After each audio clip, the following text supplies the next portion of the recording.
बिस्मिल्लाहिर्रहमानिर्रहीम। नाजरीन, मैं एहतशाम उल हक हूँ, क्लिनिकल साइकोलॉजिस्ट हूँ। IRC प्लेटफॉर्म से आपकी खिदमत में हाजिर हूँ। नाजरीन, दुनिया भर में तकरीबन 8 लाख से ज़्यादा अमवात तन्हाई की वजह से होती हैं। WHO के मुताबिक तकरीबन हर 6 में से एक इंसान तन्हाई का शिकार है। और दुनिया भर में जो अमवात की रेशो है उसमें एक बड़ी वजह तन्हाई है। और लास्ट ईयर तकरीबन 8,71,000 से ज़्यादा अफराद की जो अमवात हुई है उसकी बुनियादी वजह तन्हाई थी। जो उसकी डेथ रीज़न बनी वो तन्हाई की वजह से मुख्तलिफ़ बीमारियों का वो शिकार होते हैं।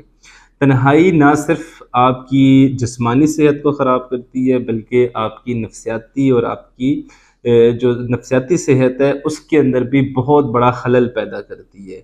जैसे हमारी सेहत के लिए फ़िज़ाई आलूदगी बहुत ख़तरनाक है। जैसे हमारे लिए तम्बाकू नोशी का इस्तेमाल हमारे लिए बहुत ख़तरनाक है। हमारी सेहत को, हमारी जिस्मानी सेहत को बहुत ज़्यादा मुतासर करता है। ना सिर्फ इसके अलावा मोटापा है, ज़ियाबतीस का शिकार है, शुगर के लोग आदी बन जाते हैं। और ये सारी की सारी जो रीज़न्स हैं ये डेथ की तरफ लेकर जाती हैं। अमवात इससे बढ़ती हैं। ये हमारी जिस्मानी सेहत को नुकसान पहुंचाने वाली बीमारियां हैं।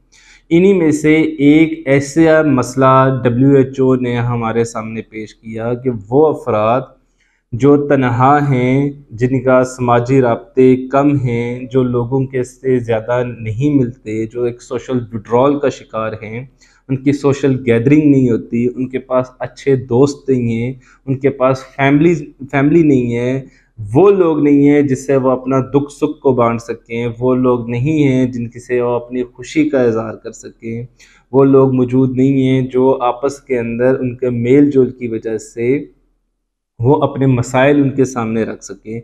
वो लोग ज़्यादा बीमारियों की तरफ बढ़ रहे हैं। वो जिस्मानी बीमारियों की तरफ जा रहे हैं, वो नफसियाती बीमारियों की तरफ बढ़ते हैं और उसकी वजह से अमवात भी बढ़ती जाती हैं। ऐसे लोगों को जल्दी डायबिटीज़ का अटैक हो सकता है। ऐसे लोगों को ज़्यादा दिल की बीमारियां लाक हो सकती हैं। ऐसे अफराद जो तन्हाई का शिकार हैं वो डिप्रेशन के अंदर या मुख्तलिफ़ नफसियाती बीमारियों का वो शिकार हो सकते हैं। तो अपने करीब ऐसे लोगों को ज़रूर पैदा करें, अपने करीब ऐसे लोगों को ज़रूर ऐड करें अपनी ज़िंदगी में, जो आपके सुख के अंदर, जो आपके दुख के अंदर शरीक हो सकें। आप उनके साथ मिलें। और अच्छा दोस्त, अच्छी फैमिली एक अल्लाह की नियामत है। अगर आपके पास ये नियामत है तो आप उसकी केयर करें, आप उसके साथ बैठें, आप उनका शुक्रिया अदा करें कि वो आपकी ज़िंदगी के अंदर मौजूद हैं, जिससे आपकी ज़िंदगी एक खुशगवार ज़िंदगी के अंदर तब्दील हो रही है। वरना दुनिया के अंदर ऐसे बेशुमार लोग हैं जिनके पास बात करने वाला कोई नहीं है, या ऐसे लोग मौजूद हैं लेकिन वो बात नहीं कर सकते, वो तन्हाई के अंदर हैं, वो समाजी राब्तों के एक फुकदान है उनकी लाइफ के अंदर। और मुख्तलिफ़ नफसियाती बीमारियों की वजह से, मुख्तलिफ़ मसाइल की वजह से वो अपने लोगों से, अपने दोस्तों से, अपनी फैमिली से कटे हुए हैं। खुदारा अपनी फ़ैमिली का ख्याल रखें, अपनी फ़ैमिली के करीब हों। जितने आप अपनी फ़ैमिली से राब्ते मुस्तहकम आपके होंगे, आपके अपनी फ़ैमिली के साथ रिश्ता मज़बूत होगा, इतना ही आप नफसियाती और जिस्मानी बीमारियों से दूर होंगे।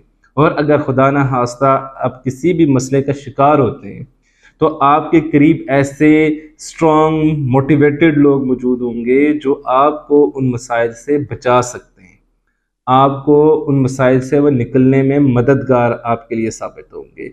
आपको दुख को अपना दुख समझेंगे, आपके मसले को वो अपना मसला समझेंगे, आपकी खुशी को वो अपनी खुशी समझकर उसके अंदर कंट्रीब्यूट करेंगे, उसको सेलिब्रेट करेंगे, उसको एंजॉय करेंगे।